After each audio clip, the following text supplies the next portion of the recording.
आप करने वाले हैं, इसके बारे में विस्तार से। ज़रूर। देखिए, इस वर्ष जिन छात्रों को प्लेसमेंट प्राप्त हुआ है, जिसमें से विशेष रूप से विप्रो कंपनी में 54 छात्रों को जॉब मिल चुकी है, 96 छात्रों का भी सिलेक्शन फाइनल राउंड के लिए हुआ है, और ICICI बैंक और एक्स्ट्रा मार्क्स और बैजूस, इनमें बच्चों का सिलेक्शन हुआ है। तो इस सफलता का जश्न मनाने के लिए कल एक कार्यक्रम किया जा रहा है। साथ ही साथ जो नए छात्र हैं, जो 2022 में जिनका नामांकन हुआ है, उनकी क्लास कल से शुरू हो रही है। तो कल इंडक्शन प्रोग्राम भी है, और इंडक्शन प्रोग्राम कल सुबह से ही चलेगा। लेकिन जो इंडक्शन के साथ साथ कुछ ऐसे प्रोग्राम भी हम लोग करा रहे हैं जिसमें कि हम लोग पटना के बाकी छात्रों को भी आमंत्रित किए हैं। बच्चे काफ़ी बड़ी संख्या में आने वाले हैं, और इसमें हम लोग स्वामी विवेकानंद पर एक नाटक का मंचन कर रहे हैं, जो कि बॉलीवुड अभिनेता अखिलेंद्र मिश्रा करेंगे। इस नाटक के माध्यम से छात्रों को स्वामी जी के जीवन के उन प्रेरक घटनाओं से परिचित कराया जाएगा जिससे उनको प्रेरणा मिलेगी। और साथ ही साथ सुदेश लहरी हैं, जो जाने माने स्टैंड अप कॉमेडियन हैं, उनका एक सेशन होगा जो हंसने को गुदगुदाने के लिए होगा, छात्रों को मनोरंजन के लिए होगा। अभिभावक भी साथ में आएंगे, और उसके साथ में एक बड़ा यूनिक कार्यक्रम होगा जो होगा मोटिवेशनल म्यूजिकल टॉक शाला, जिसे प्रस्तुत करेंगे मेरे मित्र पद्मजीत सहरावत जी, जो कि दिल्ली से आए हैं, और ये रणजी प्लेयर रहे हैं। ये कमेंटेटर के रूप में आपने इनको भारत के विभिन्न बड़ी प्रतियोगिताओं में देखा होगा, और सबसे मल्टी टैलेंटेड ये इस तरह से है कि इनका जो सिंगिंग परफॉर्मेंस है वो ऑल ओवर इंडिया में और ऑल ओवर वर्ल्ड में बहुत अप्रिशिएट किया गया। इनके अपने सोलो नंबर्स और परफॉर्मेंस जो है, इनके सॉन्ग्स जो है वो यूट्यूब में कई मिलियंस व्यूज़ पर है। पद्मजीत जी का कल एक मोटिवेशनल टॉक शाला होगा, जिसमें कि ये एक कॉम्बिनेशन प्रस्तुत करते हैं मोटिवेशन का, म्यूज़िक का और पोइट्री का। ये अपने आप में पूरे देश में बिल्कुल यूनिक है। तो ये प्रोग्राम भी कल होगा छात्रों को मोटिवेट करने के लिए। बिहार सरकार की तरफ से कोई? हाँ, बिहार सरकार की तरफ से कल माननीय उप मुख्यमंत्री श्री तारकिशोर प्रसाद जी और श्रीमती रेणु देवी जी के आने की हमें सहमति प्राप्त हुई है। लेकिन अभी शायद आज जो है वो गए हैं दिल्ली राष्ट्रपति नॉमिनेशन के लिए, तो हमें उम्मीद है कल तक वो आ जाएंगे। उसके अतिरिक्त पटना हाईकोर्ट से कुछ न्यायाधीश महोदय रहेंगे। उसके अतिरिक्त कई वरिष्ठ IAS अधिकारी हैं जो कि कल कार्यक्रम में आ रहे हैं। ये सर, जो कल आप जो प्रोग्राम करा रहे हैं, इसके माध्यम से आप बिहारियों को, खास करके पटना वासियों को क्या संदेश देना? देखिए, मैं खुद एक बिहारी हूँ, और मेरा मानना है कि पटना बहुत खूबसूरत शहर है, और पटना शहर को और खूबसूरत बनाने के लिए इस तरह के सांस्कृतिक कार्यक्रमों का आयोजन समय समय पर होते रहना चाहिए। अखिलेंद्र मिश्रा जो आ रहे हैं वो भी एक बिहारी है।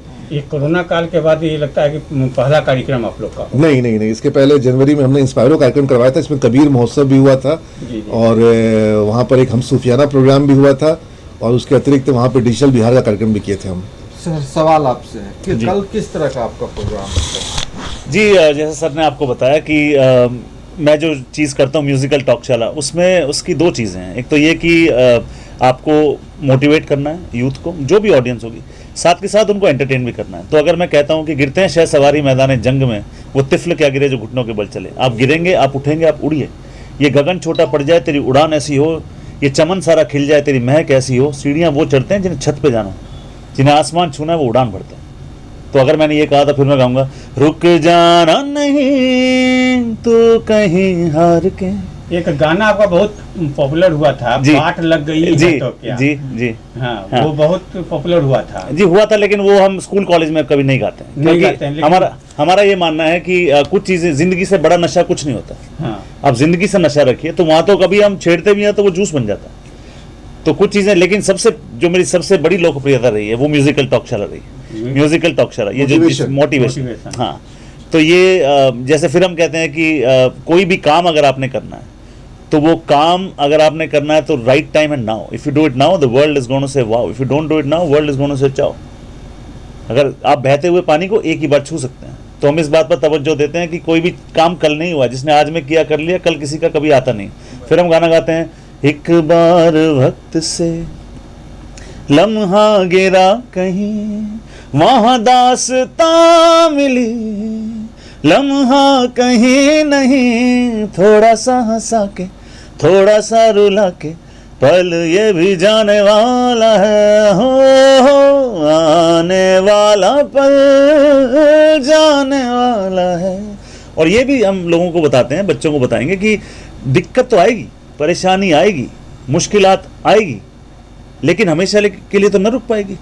सब्र कर, डटा रहे, सुनहरी रुत आएगी। ऊपर जब भगवान के यहाँ से आए थे तो लिखवा के लाए थे कि सब अच्छा होगा, कभी ऊपर कभी नीचे होगा, जिंदगी कभी हंसाएगी कभी रुलाएगी, तेरी बारी आएगी। क्या बात है। तो ये सब मेरा ओरिजिनल मेरे कॉम्पोजिशन है, लिखा हुआ है। गाने हम फिल्मी इसलिए जोड़ देते हैं बीच में क्योंकि लोग एंटरटेन हो जाए। तो जो भी मैं बोलता हूँ वो सारा ओरिजिनल कॉन्सेप्ट है। जैसे मैंने एक पोएम लिखी कि मीठे बोलने पे, मेरा ऐसा मानना है कि मीठे बोलने वाले की मिर्ची बिक जाती है, कड़वे बोलने वाले की मिठाई भी नहीं बिकती। तो मैंने लिखा कि लड़ बैठे मिलकर एक दिन चाकू खंजर और तलवार, लड़ बैठे, अब देखिए कौन लड़ रहा है, लड़ बैठे मिलकर एक दिन चाकू खंजर और तलवार, मुद्दा था कौन है करता सबसे ज्यादा गहरा वार, अटकम पटकम धूम धड़ाका, साबित करने पर तुले थे किसका घाव सबसे कड़ा का। चाकू खंजर तलवार लड़ रहे हैं साबित करने के लिए कि मैं सबसे ज्यादा घाव देता हूं। देख रहे थे घमासान दूर बैठे शब्द और जुबान, मानो कह रहे हो कि पगलों कितना भी लड़ लो और भिड़ लो कितना भी, दिए हुए घाव तुम्हारे मरहम पट्टी से भर जाते हैं। हम जब छोड़ते हैं तीर तो रिश्ते चीर हो जाते हैं। क्यों लड़ते हो ऐसी जंग जो जीत ही ना पाओगे, जो नुकसान हम करते हैं खाक तुम कर पाओगे। तो कोई चीज़ अगर आपको तोड़नी है तो आपको पत्थर फेंकने की जरूरत नहीं है, आप लहजा बदल कर बोल दीजिए, वैसे भी टूट जाती है। तो ये चीज़ें हम बता रहे हैं कि मीठे बोलने के कितने वो जितने भी बड़े लोग हैं, जितना बड़ा वृक्ष होगा वो उतनी ज़्यादा छाया देता है। तो इन चीज़ों से हम एक बार, ये रिफ्रेशर कोर्स होता है और मेरा मानना है कि बच्चों को काफ़ी इसका एंटरटेन भी होंगे, मोटिवेट भी होंगे और एक ऑनेस्ट प्रयास है।